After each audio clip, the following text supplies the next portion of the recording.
어플리케이션을 개발하다 보면 데이터를 등록 및 관리하거나 조회하는 유형의 프로그램뿐만 아니라 각종 인쇄 출력물도 구현하게 되는데요. 일반 데이터 처리 프로그램 못지않게 작업량이 방대하면서도 고객의 다양한 요구에 맞춰 서식이나 디자인 요소까지 신경을 써야 되는 어려움. 개발자라면 누구나 한 번쯤 겪어보셨죠.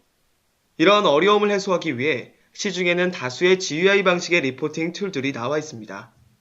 이러한 툴들 또한 리포트 레이아웃 정도를 디자인하는 기능 외에 모든 것들은 일반 프로그래밍 작업처럼 엄청난 코딩 작업을 해야 했었죠.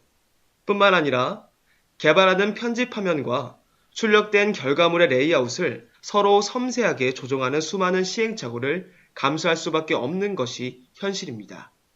하지만 개발 화면과 출력물 레이아웃이 완전히 동일한 위드익 방식을 채택하고 있는 엠비즈 메이커라면 여러 가지 유형의 출력물들을 아무런 코딩 작업 없이 일반 워드 문서 작성처럼 만들 수 있다고 합니다. 그러면 실제 개발 현장에서 한번 확인해 보도록 하겠습니다.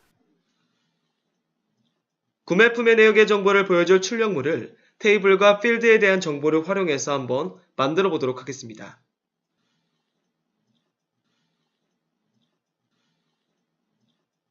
먼저 출력물 모델을 열고 용지 방향을 가로로 바꾸어 보도록 합니다. 이제 이 실제 크기의 화면에 워드처럼 실무에서 사용하는 서식을 그릴 수가 있는데요. 먼저 사각형을 그린 후 제목을 구매 품위 내역으로 입력해 보겠습니다. 그리고 테두리에 대한 설정을 하여 예쁘게 꾸며보도록 하죠. 같은 방식으로 출력하여 보고자 하는 항목들을 그리고 구분선을 넣는 등 디자인 요소를 추가해 보겠습니다.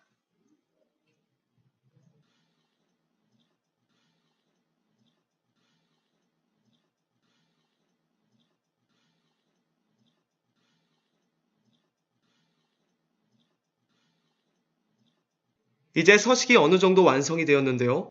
이 서식에 실제 데이터 값이 표시되도록 해볼까요?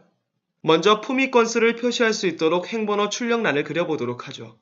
그리고 배경에는 로고 이미지를 추가하겠습니다. 그 다음 데이터 출력란을 선택하여 항목 수만큼 복사한 다음 크기와 위치를 조정해 보도록 하죠. 메뉴에서 필드 정의를 선택하면 현재 접속된 데이터베이스의 테이블과 관련 필드 정보들이 조회가 되는데요. 화면에서 보시는 바와 같이 필드를 마우스로 드래그만 해주게 되면 아무런 코딩 작업 없이도 손쉽게 출력란에 연결됩니다. 그렇다면 구매 품위 정보 테이블의 관리번호, 등록일, 담당 관련 정보와 금액 정보를 연결하겠습니다. 품의 유형이나 거래처 등의 항목은 코드값이 아니라 해당하는 명칭을 표시하기 위해 품목 정보나 거래처 등록 테이블에서 품의 유형, 거래처명으로 표시되도록 해보겠습니다. 구매 품의 내역은 관리번호별 리스트의 형태의 출력물이 되어야 할 것 같은데요. 그러면 관리번호의 행수에 따라 크기와 페이지 수가 조정되도록 해보겠습니다. 먼저 리스트로 표기하고자 하는 출력란을 선택한 후 출력 그룹으로 뭉기만 하면 되겠습니다. 그리고 한 페이지에 표시할 행수를 설정하면 그룹의 크기도 자동으로 조절이 되겠죠. 이번에는 거래처와 품의 유형과 관련된 조인 조건도 한번 설정해 보도록 하겠습니다. 앞서 보여드린 등록 및 조회 프로그램 작성과 100% 동일한 인터페이스를 사용할 수 있는데요. 출력 그룹의 DB 처리 객체를 선택하니 기본적인 SQL 질의문이 이미 자동으로 만들어져 있습니다. DB 처리 설정 부분에서 연결된 테이블 정보를 탐색하여 거래처 등록의 거래처 코드와 품목 등록의 품목 코드를 선택하면 조인 조건, 즉 상호 연관관계를 아주 쉽게 설정할 수 있습니다. 같은 방식으로 관리번호나 등록 정보에 대한 상호 연관관계도 설정해 보도록 하겠습니다. 그리고 질의문을 보니 앞서 설정한 조인 조건이 반영되어 있는 것을 확인하실 수 있겠죠. 그럼 이제 미리 보기를 통해 출력물을 확인해 보도록 하겠습니다. 구매 품위 내역이 출력물에 표시가 되고 페이지별로 구분되어 보고서가 자동으로 작성이 되네요. 그런데 이대로는 실무에서 실제로 사용하기에는 조금 부족할 것 같은데요. 몇 가지 부가 기능들을 구현해 보도록 하겠습니다. 먼저 현재 조회하고 있는 일자가 출력할 때 표시되도록 해보겠습니다. 조회 일자를 입력하고 날짜 출력란 하나를 그려주기만 하면 되겠습니다. 합계 금액의 경우 자동 계산이 필요할 것 같은데요. 다음과 같이 예상 가액과 부가세를 합하도록 연산기호로 연결만 해주면 간단히 구현할 수 있습니다. 그리고 발주 여부의 경우에는 Y와 N으로 표시할 수 있는데요. 실무 현장에서 사용하는 용어로 바꾸어 볼 수는 없을까요? 그렇다면 필드 변환 기능을 이용하여 Y의 경우에는 완료, N의 경우에는 예상으로 변경해 보도록 하겠습니다. 그 다음 문자 텍스트 정보는 중앙 정렬이 되도록 하고 숫자 정보는 우측 정렬로 한 다음 콤마가 삽입되어 구분되도록 설정하겠습니다. 마지막으로 하단 부분에 전체 합산 내역을 조회할 수 있는 추가 정보가 있다면 더욱 편리할 것 같은데요.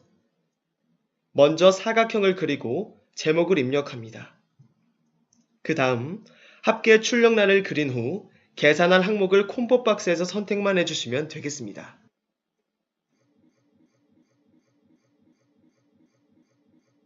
그리고 페이지를 표시해주면 모든 작업은 끝나게 되겠죠. 이처럼 출력물을 개발하는 데 필요한 기능들이 코딩 작업이 아닌 옵션 설정 방법으로 이미 모두 제공을 하고 있습니다. 이제 구매품의 내역을 출력해서 볼 수 있는 리포트가 하나 완성이 되었는데요. 요즘 고객들 무척 까다롭죠. 단순히 리스트 형태로 검색만 하는 것이 아니라 특정 시점에 대한 정보나 특정 성격에 맞는 내역을 볼 수 있는 출력물을 요구하는 경우도 많이 있습니다. 바로 이런 경우에도 엠비즈 메이커로 만든 리포트는 그러한 분석 기능을 만들 때 손쉽게 확장할 수 있습니다. 그러면 전체 품위 내역이 아니라 2014년 상반기 품위 내역을 출력할 수 있도록 해보겠습니다. 조금 전에 구현한 폼을 불러와 제목을 변경해 보도록 하죠. 그리고 출력 그룹의 DB 처리 객체를 열어 날짜 조건을 추가해 보도록 하겠습니다. 등록일이 2014년 1월 1일 그리고 6월 30일 이하가 되도록 해보겠습니다. 다시 미리 보기로 확인을 해보니 상반기 품위 내역이 나타나고 기타 기능도 그대로 작동을 하고 있습니다. 이런 방식으로 하나씩 확장해 나간다면 같은 데이터를 가지고도 단기간 내에 다양한 출력물을 구현할 수 있습니다. 지금까지 구매 품의 내역과 상반기 품의 내역에 대한 출력물들을 구현해 봤습니다.